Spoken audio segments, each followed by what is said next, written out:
Hello बच्चों, अब हम प्रॉपर्टीज़ ऑफ चार्जेस के आगे का टॉपिक स्टार्ट करने जा रहे हैं जिसका नाम है कूलम्ब्स लॉ। आइए देखते हैं कूलम्ब्स लॉ क्या होता है। कूलम्ब्स लॉ कहता है कि अगर दो चार्जेस सेम नेचर के भी हो सकते हैं, डिफरेंट नेचर के भी हो सकते हैं, अगर वो किसी डिस्टेंस पे रखे हुए हैं तो वो एक दूसरे पे फोर्स लगाएंगे।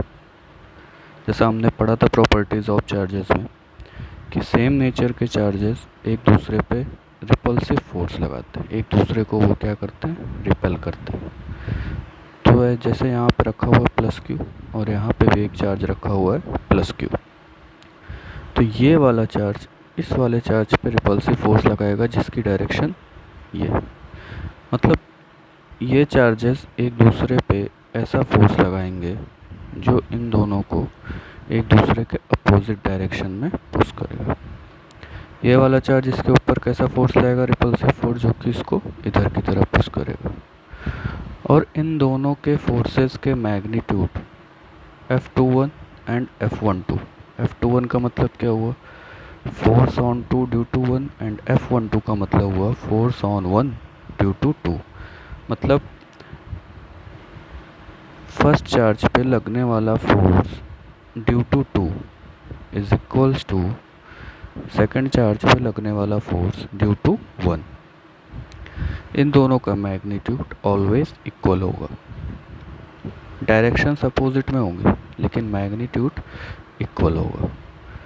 कूलम्ब्स लॉ कहता है कि अगर दो चार्जेस, फिर से सुनिए, दो चार्जेस किसी डिस्टेंस पे रखे हुए हैं तो वो एक दूसरे पे फोर्स लगाएंगे। अब सपोज करो कि ये दोनों चार्जेस, एक प्लस क्यू होता और एक माइनस क्यू होता, तो ये एक दूसरे पे कैसा फोर्स लगाते, ये वाला चार्ज इसको इधर की तरफ खींचना चाहता और ये वाला चार्ज इसको इधर की तरफ खींचना चाहता।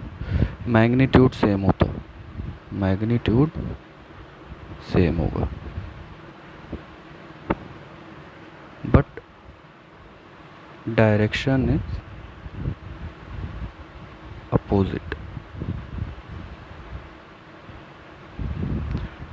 डायरेक्शन दोनों के अपोजिट होंगे बट मैग्नीट्यूड इनका सेम होगा। मतलब अगर ये इसके ऊपर 10 न्यूटन का फोर्स लगा रहा है तो ये भी इसके ऊपर 10 न्यूटन का फोर्स लगा रहा होगा। आगे देखते हैं। अब कूलम्ब्स लॉ ने आगे क्या बोला कि force is directly proportional to product of two charges. जैसे ये दो चार्जेस हैं, एक का नाम Q1 बोला हमने, एक का नाम हमने Q2 बोला, तो इन दोनों के प्रोडक्ट के डायरेक्टली प्रोपोर्शनल फोर्स होगा। अगर इनके बीच का डिस्टेंस r है तो force is inversely proportional to r square. अगर हम इन दोनों को कंबाइन करें तो हमें क्या पता चलेगा कि force is directly proportional to Q1 Q2 upon r square. और अगर हम प्रोपोर्शनलिटी का साइन हटाते हैं तो एक कांस्टेंट हम ऑलवेज ऐड करते हैं जिसका नाम होगा k Q1 Q2 upon r square.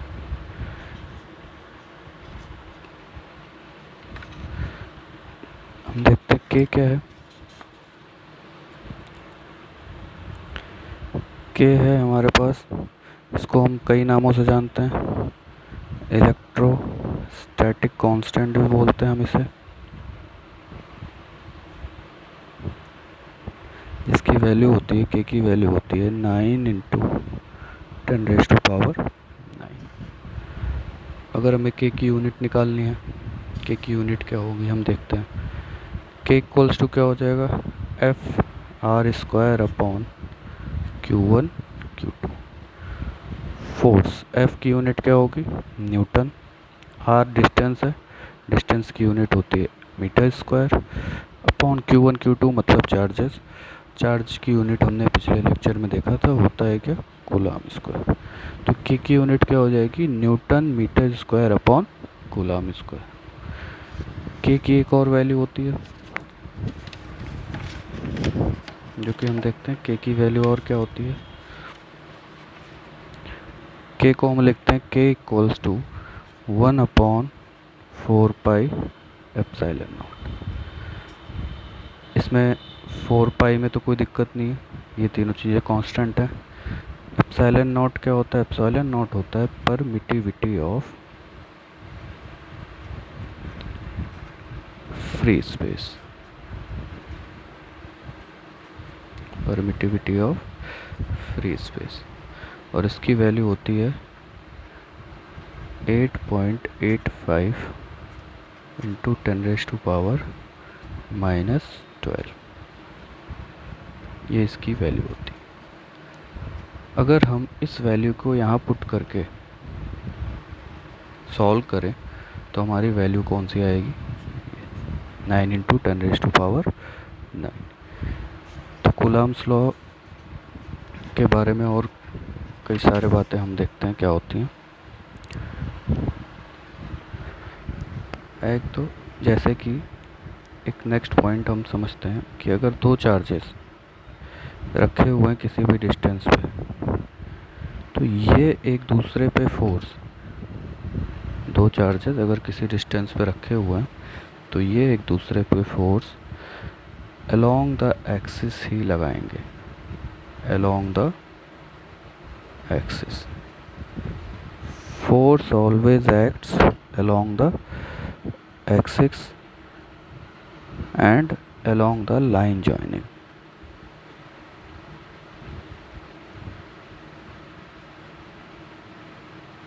अब ऐसा नहीं है कि अगर दो चार्जेस हैं Q1 Q2, ये किसी डिस्टेंस पे रखे हुए हैं, अब हम जानते हैं कि ये दोनों एक दूसरे के ऊपर फोर्स लगाएंगे, तो ऐसा नहीं है कि ये इसके ऊपर फोर्स लगाए ये कहीं इधर चला जाए, ये इसके ऊपर फोर्स लगाए ये कहीं इधर चला जाए, ऐसा नहीं होगा। अगर दो चार्जेस रखे हुए हैं तो वो एक दूसरे के ऊपर along the line joining he force लगाएंगे। ये इसके ऊपर इधर फोर्स लगाएगा, ये इसके ऊपर इधर फोर्स लगाएगा। अगर ये डिफरेंट नेचर के हैं तो ये इसके ऊपर इधर फोर्स लगाएगा, ये इसके ऊपर इधर फोर्स लगाएगा। अगर ऐसे सपोज करो ऐसे रखे हुए Q1 Q2 अलोंग, इनको लाइन, एक लाइन से इनको हम ज्वाइन करेंगे, इधर इसके ऊपर फोर्स लगेगा और इधर इसके ऊपर फोर्स लगेगा, तो ये always along the line joining he act करेंगे। ये इसकी सबसे बड़ी प्रॉपर्टी में आता है, अलोंग द लाइन जॉइनिंग। अब हम आगे की बात करते हैं कि सपोज करें कि ये दो चार्जेस, हमें फॉर्मूला पता चल चुका है फोर्स का, F इक्वल्स टू के Q1 Q2 upon R square. ठीक है, अब इस फॉर्मूले में अगर हमारे पास दो चार्जेस गिवन है, उनके बीच के डिस्टेंसेस गिवन है, तो वो एक दूसरे पे कितना फोर्स लगा रहे हैं वो हम क्या कर सकते हैं, काउंट कर सकते हैं, कैलकुलेट कर सकते हैं। जितना ज़्यादा इनका मैग्नीट्यूड होगा फोर्स की वैल्यू उतनी ज़्यादा होगी, जितना ज़्यादा इनका डिस्टेंस होगा फोर्स की वैल्यू उतनी ही कम होगी, क्योंकि डिस्टेंस के इन्वर्सली प्रोपोर्शनल। इसको हम एक और नाम देते हैं inverse square law, square law. तो इस पे हम एक क्वेश्चन देखते हैं इस फॉर्मूले के ऊपर बेस्ड। सपोज करो कि एक दो चार्जेस हैं जिनका मैग्नीट्यूड क्या है, सेम है, magnitude is same, means Q दोनों हैं। अगर उनके बीच का initial distance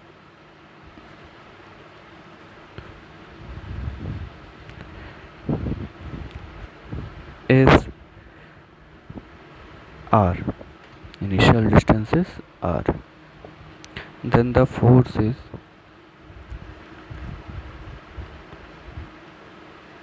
F. If we reduce the distance by R by 2, then find the value of force. तो बहुत इजी क्वेश्चन है ये, बेसिक क्वेश्चन। सपोज अब हमारे पास क्वेश्चन फॉर्मूला क्या है हमारे पास, उसको देखते हैं पहले। फॉर्मूला है हमारे पास F इक्वल्स टू के Q1 Q2 upon R square. अब देखो Q1 इज इक्वल्स टू क्या है, Q2 है, इसको हम सपोज कर लेते हैं ये Q होगा। इनिशियल डिस्टेंस हमारे पास आर है, K तो कांस्टेंट है, तो इनिशियल कंडीशन में हम फोर्स की वैल्यू F लिखते हैं, जो कि क्या हो जाएगा K Q1 Q2 मतलब Q square upon R square. Second condition जहाँ पर उसने फोर्स की वैल्यू पूछी हुई है, हम लिखते हैं एफ डैश, के की वैल्यू के ही रहेगी, चार्जेस की वैल्यू चेंज नहीं हो रही है तो वो क्यू स्क्वायर ही होगा। आर की वैल्यू कितनी हो जाती है, आर बाई टू। हम इन दोनों को जब हम डिवाइड करेंगे एफ डैश अपॉन एफ, तो ये क्या हो जाएगा, एफ डैश की वैल्यू हो जाएगी, ये टू का स्क्वायर ऊपर जाएगा, ये हो जाएगा 4 KQ square upon R square divided by KQ square upon R square. जब हम इसको कैलकुलेट करेंगे तो एफ डैश की वैल्यू क्या हो जाएगी, F dash equals to 4F के बराबर इसकी वैल्यू आएगी। इसका मतलब ये है कि अगर हमने डिस्टेंस को हाफ किया तो फोर्स क्या होगा, भाई हम डिस्टेंस को कम कर रहे हैं तो फोर्स बढ़ना चाहिए, तो फोर्स बढ़ गया 4 गुना। डिस्टेंस को हमने आधा किया है, फोर्स बढ़ा है 4 टाइम्स। अगर हम डिस्टेंस को डबल करेंगे तो फोर्स डिक्रीज होगा 4 टाइम्स। अगर हम डिस्टेंस को 4 टाइम्स इंक्रीज करेंगे तो फोर्स डिक्रीज होगा 16 टाइम्स। अगर हम डिक्रीज करेंगे 4 टाइम्स डिस्टेंस को तो फोर्स इंक्रीज होगा 16 टाइम्स। तो इसलिए इसको हम इन्वर्स स्क्वायर लॉ भी बोलते हैं, इसका नाम है इन्वर्स स्क्वायर लॉ।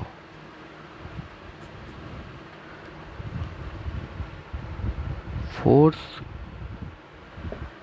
चार्जेस के मैग्नीट्यूड पे डिपेंड करता है, बस पहले तो चार्जेस के मैग्नीट्यूड पे डिपेंड करता है और उनके बीच के डिस्टेंस पे भी डिपेंड करता है। अगर डिस्टेंस को हम हाफ करेंगे तो फोर्स 4 टाइम बढ़ेगा, अगर डिस्टेंस को हम डबल करेंगे तो फोर्स 4 टाइम्स डिक्रीज हो जाएगा। ये हो गया हमारा सबसे बेसिक क्वेश्चन कूलॉम्स लॉ पे।